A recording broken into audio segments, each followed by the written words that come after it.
चलो बैठ जाओ, धन्य हो, महान हो। ये मन का दुख बहुत बड़ा दुख है। आप स्वस्थ हो, ठीक हो, किसी ने कुछ तुम्हारे लिए कह दिया, तुम दुखी हो गए, मन दुखी हो गया। किसी ने आपका थोड़ा अपमान कर दिया, दुख लग गया। दुख नहीं लगना चाहिए। दुखेशु अनुद्विग्न मनः सुखेशु विगत अस्पृहा वीतराग भय क्रोधा स्थित धी मुनि उच्यते। जो दुख के आने पर भी दुखी ना हो, जिसका मन दुखी ना हो। जैसे आपके खेत में ओले गिर गए, अब खेत की फसल तो नष्ट हुई, अब तुम्हारा मन दुखी हो गया, लेकिन फिर भी मन दुखी ना, क्योंकि तुम्हारे मन के दुखी होने से भी ओले रुके नहीं, रुकने वाले नहीं, गिर ही चुके हैं।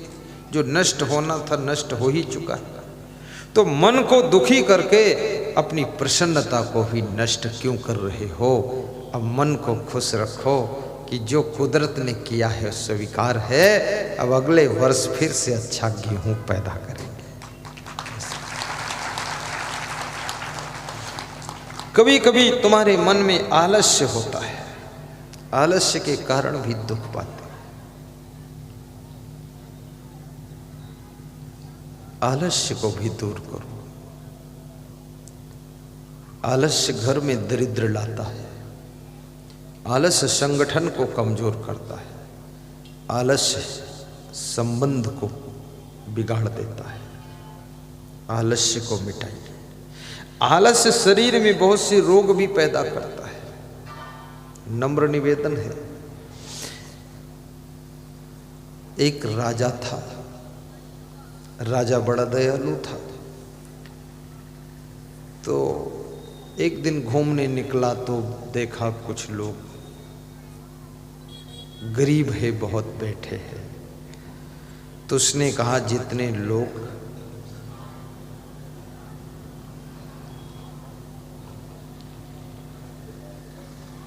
आलसी है, काम करना नहीं चाहता है, करने की आदत छूट गई है, उनका रजिस्टर तैयार करो मंत्री जी, और उनको शासन की ओर से, राज्य की ओर से कुछ राशि मिलेगी ताकि वो लोग सुखी जीवन जी सकें। उनका रजिस्टर फार्म भरने लगे तो एक एक दिन में 10-10 हजार फार्म भर के आ गए, लाखों फार्म भर गए। जब राजा साहेब ने सब फार्म देखा, लिस्ट देखी, तो उनके होश उड़ गए कि इतना लोग आलसी है हमारे देश में, इतने लोगों को ये राज्य हमारा राशि कैसे चुका पाएगा? मंत्री जी ये तो चिंता का विषय हो गया। तो मंत्री जी कुछ इसका रास्ता निकालो। तो मंत्री वही है जो रास्ता निकाल लेता है, अन्यथा मंत्री कैसा? तो मंत्री ने कहा कि ठीक है, पहले हम 1000 लोगों को बुलाते हैं, उनका इंटरव्यू लेते हैं, थोड़ी परीक्षा ले लेते हैं आलसियों की। उनमें जो वास्तविक आलसी होगा उसको अपने राजकोष से मदद दी जाएगी। तो 1000 लोगों को बुलाया गया। लोग बड़े खुशी से आ गए कि हमको पहली लिस्ट में बुलाया गया। कुछ बातें उनसे की गई, उनके लिए 1000 झोपड़ी डाल दी गई। 1000 झोपड़ी तैयार करेंगे, उन झोपड़ी में उनको ठहरा दिया गया। और रात में मंत्रियों ने वो घास फूस की झोपड़ी में आग लगवा दी। 1000 झोपड़ी सब जलने लगे, एक साथ पेट्रोल डाल के आग लगा दी। सब निकल निकल कर भाग गए। बोले राजकोष से कुछ मिले न मिले, जिंदगी बचे यही बहुत बड़ी बात। सब भाग गए। एक व्यक्ति कंबल ओढ़ के लेट गया, बोला जो होगा वो देखा जाएगा। दूसरा बोला कि झोपड़ी जल रही है, निकलो। तीसरा बोला आलसी किस काम के जो भाग गए, भागने की भी ताकत नहीं रहनी चाहिए। चौथा बोला जल जाओगे तो, बोले जल भी जाओगे लेकिन पहला नंबर आलसी में आओ, पड़े रहो। 4 व्यक्ति नहीं भागे। जब वो जलने लगे तो मंत्रियों ने पुलिस के माध्यम से उनको आग बुझा करके हाथ पांव जल गए, बचा लिया। बोले 4 का फोटो ले लो, ये 4 ही आलसी है, बाकी तो कामचोर था, फालतू आ गया था।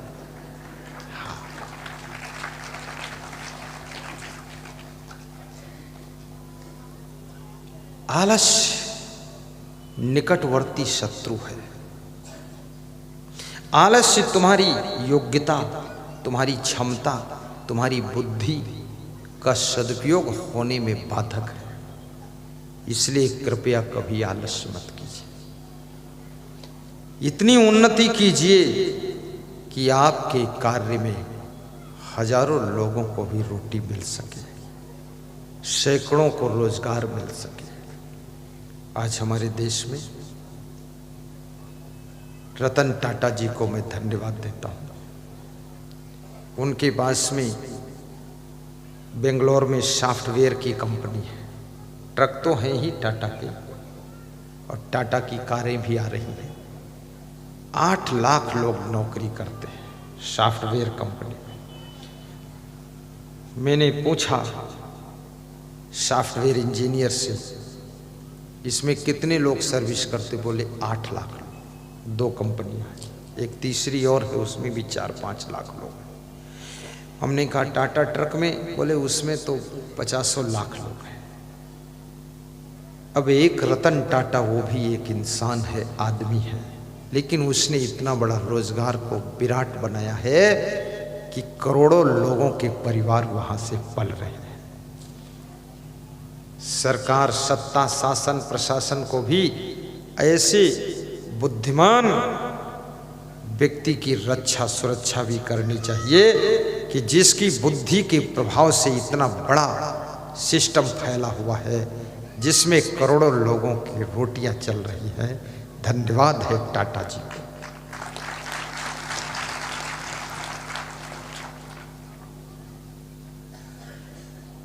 इसी तरह से बहुत उद्योगपति हमारे देश के अंदर है।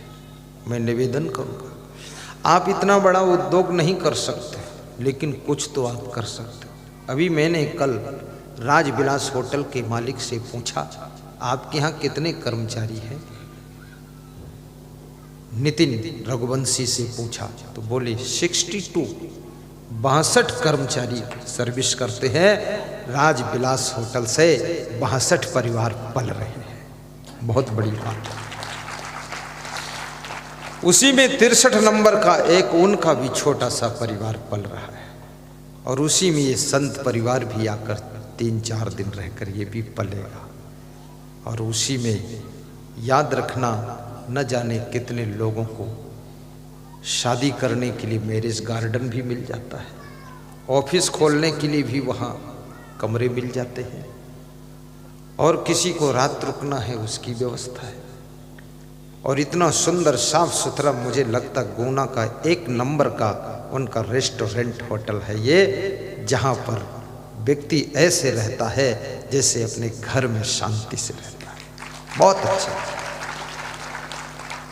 ऐसा कार्य करो कि दूसरों को भी रोजगार दो, 2-4 कर्मचारी भी आपके साथ रहे, और उनके परिवार का भी ध्यान रखो, ख्याल रखो, उनकी भी उन्नति हो। तो ये मन का दुख कभी महात्मा विदुर से महाराजा धीराज धृतराष्ट्र पूछ रहे हैं, वे कौन से लोग हैं जो हमेशा दुखी रहते हैं?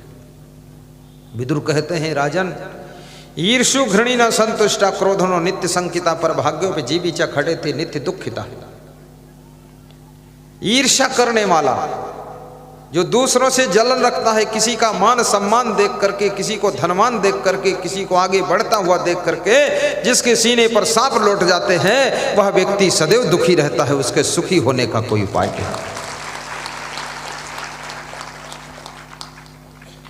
जगत गुरु ने कहा है कि ईर्ष्या करने से मनुष्य की आयु कम हो जाती है। श्री राम शर्मा आचार्य ने कहा है कि ईर्ष्या करने से मनुष्य का सुख भी जलकर भस्म हो जाता है। दही माना सुतीव्रण नीचा पर यशोग निर्दह असक्तास तत्पदम गंतुम ततो निंदाम प्रकुर्वते। चाणक्य कहते हैं जिस पॉइंट पर वो व्यक्ति पहुंचना चाहता था लेकिन नहीं पहुंच पाया और वो उस पॉइंट पर दूसरा कोई पहुंच गया, अब उसको देख करके जो जलन होती है इसका नाम ईर्ष्या है। ईर्ष्या तू न गई मेरे मन से। और ईर्ष्या परिचय वालों से होती है, अपरिचित से नहीं होती है। और ज्यादातर जेठानी को देवरानी से ईर्ष्या हो जाती है। और महिलाओं में ईर्ष्या बहुत ज्यादा काम कर रही है। पुरुषों में ईर्ष्या अगर 35% है तो महिलाओं में 65% बाजी मारी ही इन्होंने ईर्ष्या। और ईर्ष्या राजनीतिक क्षेत्र में भी अंदर अंदर चुपके चुपके काम करती नजर आती है। ईर्ष्या धार्मिक क्षेत्र में भी कभी कभी काम करते हुए नजर आती है। कोई नया नया संत अगर प्रचार प्रसार करने के लिए, सत्संग करने के लिए आ गया तो जो पुराने वहां बैठे हैं ना पहले से, उनका मन व्यथित हो जाता है। मैं हिमाचल एक बार गया था तो वहां का एक साधु बोला भक्तों के बीच में कि हिमाचल में जब पानी बरसता है तो यहाँ के रास्ते बदल जाते हैं, क्योंकि पानी के बहाव में कटपिट हो जाते, इधर उधर लोग निकलते हैं। हिमाचल में जब पानी बरसता है तो यहाँ के रास्ते बदल जाते हैं, और जब असंग साहेब जैसे संत आते हैं तो यहाँ के भगत भी बदल जाते हैं। ऐसा उसने सुनाया। मैंने कहा माफ करना, दोबारा तुम्हारे हिमाचल में मैं नहीं आऊंगा, तुम टेंशन मत लो। तब से मैं गया ही नहीं, दुष्टों के हमें जाता नहीं। मेरा उद्देश्य नहीं है किसी के कार्य को बिगाड़ना, मेरा उद्देश्य है बिगड़े हुए स्वभावों को सुधारना, बिगड़े हुए चरित्रों को सुधारना, बिगड़े हुए इंसान को सुधारना। ये मेरी जिंदगी का उद्देश्य है। जिनकी जिंदगी नशा व्यसन में डूबी है वहां से निकाल कर बाहर लाना। और कोई महान संत अगर ऐसा हमारे क्षेत्र में आ जाए, उसका स्वागत करना चाहिए कि आइए, आपकी वाणी से ही शायद हमारे क्षेत्र के लोग कुछ पवित्र हो जाएं, इनकी बुराइयां छूट जाएं। मनुष्य अपनी बुराइयों से कमजोर हो जाता है। एक छोटे से छेद के कारण नाव डूब जाती है। याद रखना, छोटी छोटी बुराइयां भी आपकी उन्नति की ओर जाने वाली नौका को डुबा देती है। इसलिए मांस, मछली, अंडा, नशा, शराब, जुआ, बीड़ी, सिगरेट, गांजा, चरस, तंबाकू, व्यभिचार, अनाचार, दुराचार, भ्रष्टाचार, इसके कारण मनुष्य की जाति हुई है लाचार। ये छोड़िए अनाचार, दुराचार, भ्रष्टाचार, ताकि तुम लाचार न हो, तुम महान हो, तुम दिव्य हो, भव्य हो, सभ्य हो। तुम अपनी प्रतिभा को समझो, तुम साधारण नहीं हो। तुम क्यों रोते रहते हो, तुम क्यों दुखी होते हो, तुम याद करो उनको जो तुम्हारे देश के महान पुरुष हुए हैं, उनका स्मरण किया करो। कृष्ण ने गीता में लिखा है, यहां क्या लेकर आए हो जो तुम्हारा खो गया है, यहां से क्या लेकर जाओगे जो तुम चिंता करते हो, यहां क्या तुमको मिला है जो तुम्हारे साथ जाएगा जो तुम दुखी होते हो, यहां तुम्हारा क्या है जो छूटने वाला है। ना कुछ लेकर आए थे, ना सामान लेकर जाओगे, इसलिए दुखी क्यों होते हो। रोते हुए तुम्हारा जन्म हुआ है तो हंसते हुए जिंदगी बिताओ, और मुस्कराते हुए मरकर दुनिया से चले जाओ। कबीर जब हम पैदा हुए जग हंसे हम रोए, ऐसी करनी कर चलो हम हंसे जग रोए, हम हंसे जग रोए।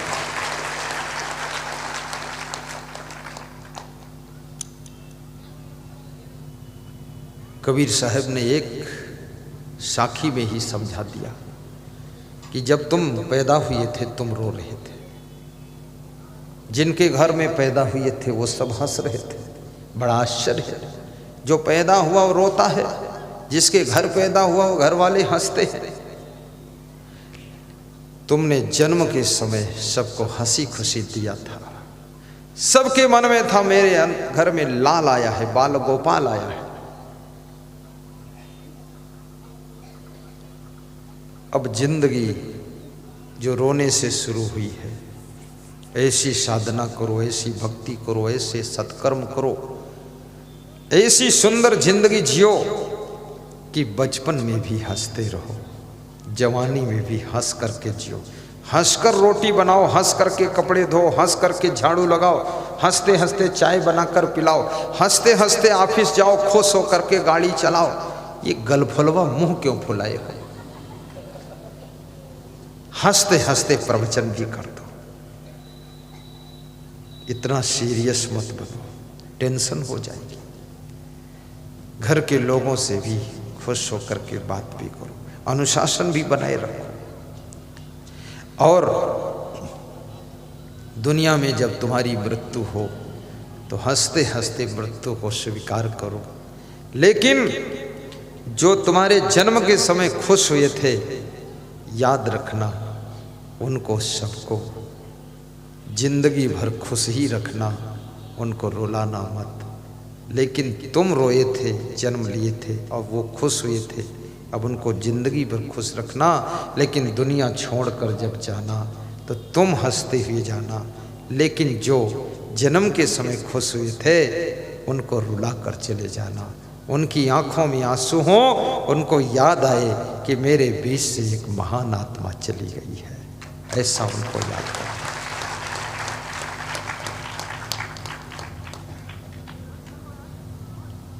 आया है सो जाएगा राजा रंग फकीर,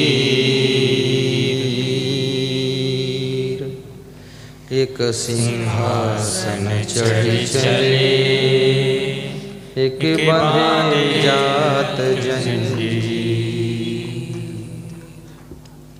आना और जाना तो नियम है दुनिया का, लेकिन ये भी पता लगा लो तुम कहाँ से आए हो और कहाँ जाओगे।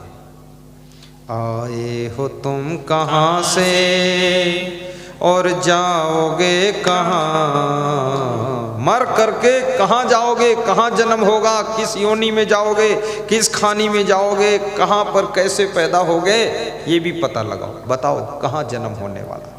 अभी तो बड़ा इंतजाम कर रहे, ये बना लूँ वो बना लूँ क्या कर लूँ, लेकिन ये भी बना लो वो भी बना लो, पर ये भी ध्यान रखो कि मरने के बाद अगला जन्म कहाँ होगा, उस व्यवस्था को भी अभी बना लो। अभी बना सकते हो, यहाँ है सेटिंग, उसकी तैयार हो सकते। आए हो तुम कहाँ से और जाओगे कहाँ।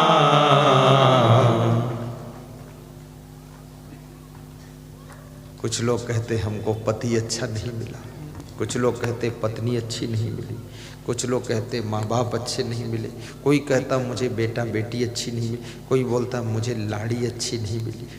लाड़ी ऐसी मिली जैसे भैंस की पाड़ी है, लाड़ा ऐसा जैसे भैंस का पाड़ा, ऐसा मेरा लाड़ा। ये सब क्यों अच्छे नहीं मिले? लेकिन कुछ लोग कहते मेरा बेटा बहुत अच्छा है, मेरे पिताजी तो देवता तुल्य है, मेरी माँ तो देवी के समान, मेरी वाइफ तो साक्षात लक्ष्मी, और मेरी बहन क्या पूछना, अरे सरस्वती देवी, बहुत बढ़िया, सब अच्छा। मेरा भाई तो बहुत अच्छा है। ये अच्छे भी मिलते किसी, क्यों? ये अच्छा बुरा क्यों मिला? ये सेटिंग पूर्व जन्म में तुमने जो सेटिंग किया था वो यहाँ सब मिला है। अब इस जन्म में जो सेटिंग करोगे वो आगे तुमको सब मिलने वाला है।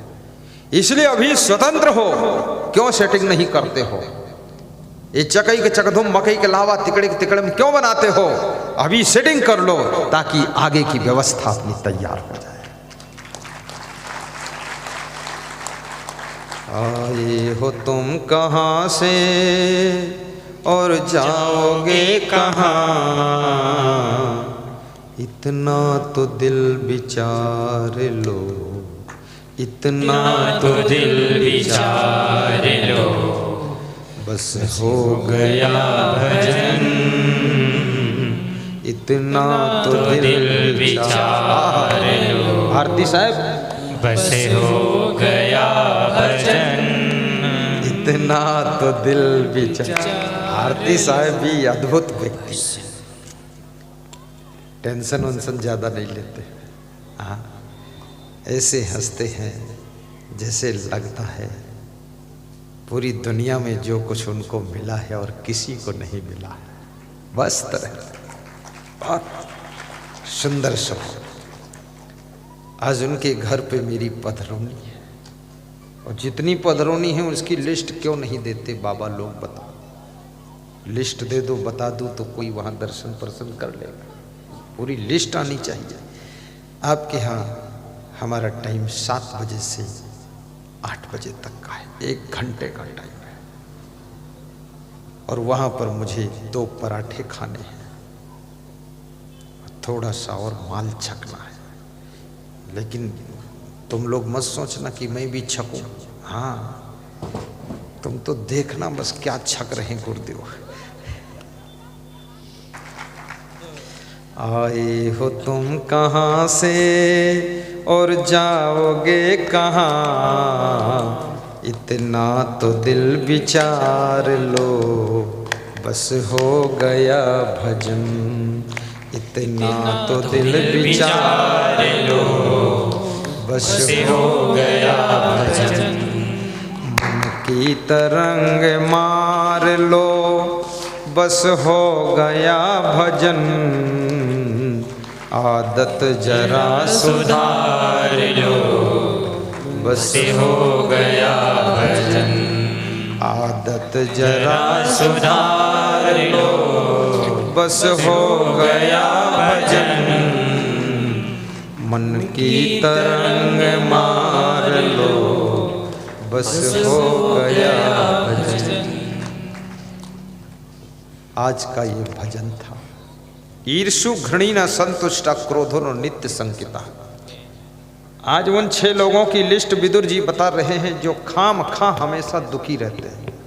नंबर 1 ईर्ष्या करने वाले, नंबर 2 दूसरों से घृणा करने वाले, किसी को छोटा समझकर, गरीब समझकर, किसी को साधारण कपड़े पहने हुए देखकर उससे जो घृणा करते हैं वे कभी सुखी नहीं हो सकते हैं, क्योंकि जिसके अंतःकरण में घृणा का स्थान है वहाँ प्रेम का सरोवर सूख जाता है, और जहाँ प्रेम नहीं होता है वहाँ सुख भी नहीं रहता है।